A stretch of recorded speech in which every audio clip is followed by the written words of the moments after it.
A free energy device, eh?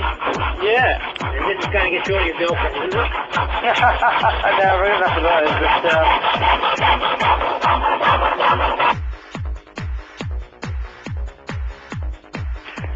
but okay. This is part of my free energy experiment. I'm just going to go through the bits and pieces that I've bought. So we bought ourselves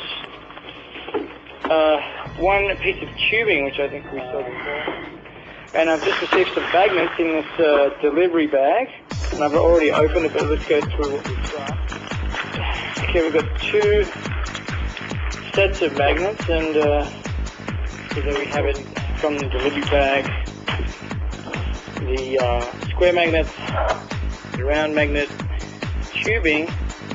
That's almost all we need. We need something that the disc can spin on, so we'll be looking into getting that. Okay, here we are. Now this is going to be the production stage of the type section, and what we have to do is we have to place these magnets all facing the same polarity inside the ring.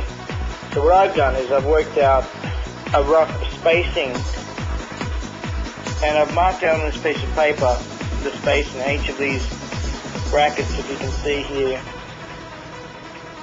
that's roughly the spacing between them. And what I did after I marked it on a piece of paper was I inserted it inside the ring. It's a bit difficult to see, but what I'm going to do is mark on the actual tube where I have to place the magnet. It also gives me an idea of how many magnets I need, and obviously I need to have a gap. I think the gap is the key to this unit. So I'm going to use a pen to mark those, and then to stick them on, I'm going to be using a glue gun, which you can buy fairly cheaply.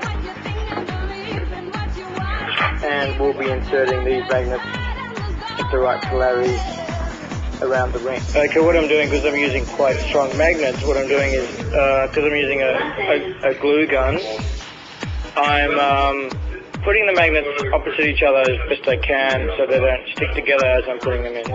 Okay, what we're finding out is that if you have trouble finding which side is north or south, you just line them up on the outside, and you know that's the side you have to stick, the same as the rest. So they all have to go in facing one way. Okay, what I've discovered is that when we're gluing, we want to glue the tube, because if we glue the, we want to glue the tube with the glue gun, because if we glue the magnets before we put them on, they could bind onto another magnet, then they'll set and they'll be okay. I hope you guys can see this. I'm using my phone to film this. It's okay.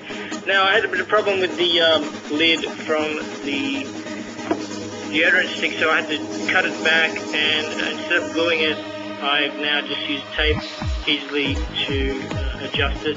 You don't have the dramas of the glue. So essentially, this is how it works.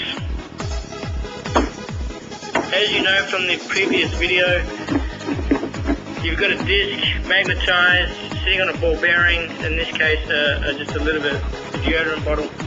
I've created a ring, as you can see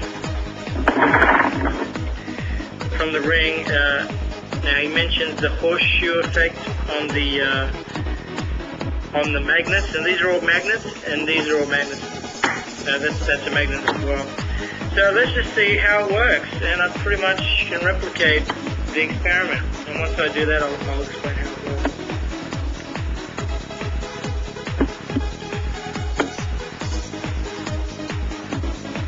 There it is. Not perfect.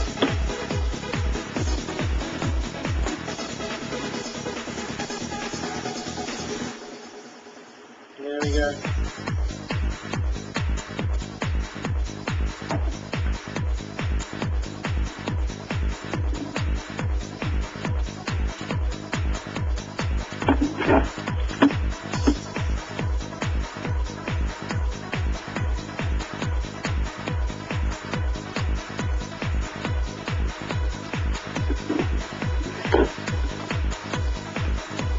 again.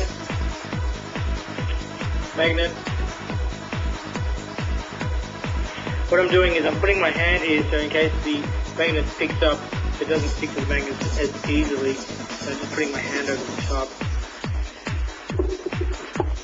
Try my hand here.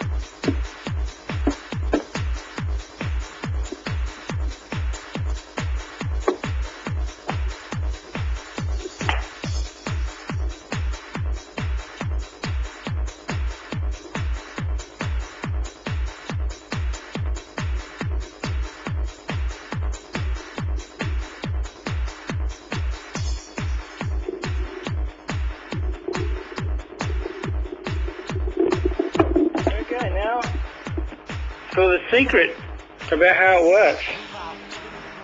What happens is the magnet gets attracted to the top magnets in the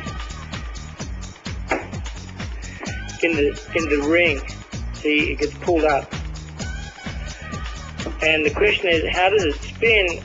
And what I discovered was that it's not the magnets at all that make the spin. What happens is that the top tries to center itself and move towards the center of the magnetic field. As it moves toward the center, it tilts. And as it tilts, the easiest path for it is to slide. Now, as it slides, the ball at the bottom makes it spin. So, for it to get from here to there, from there to there, the easiest way to do that is to have a perpetual spin. So the spinning is caused by the friction of the base on the ground. And that's how it works. My understanding is that this horseshoe effect makes no difference. Maybe there's something I'm missing, but it's not as magical as what we thought. I don't think we can get perpetual motion from this. There could be a way to harness energy from it using a gear system and pulling the top magnet away from the bottom disc and having that connected to a generator on a large scale. But I'm not sure if that would provide more energy than what it would cost to move the top magnet. So that's it. I hope that helped everyone, and I hope if you guys want to replicate that, give it a go yourself and post a video response.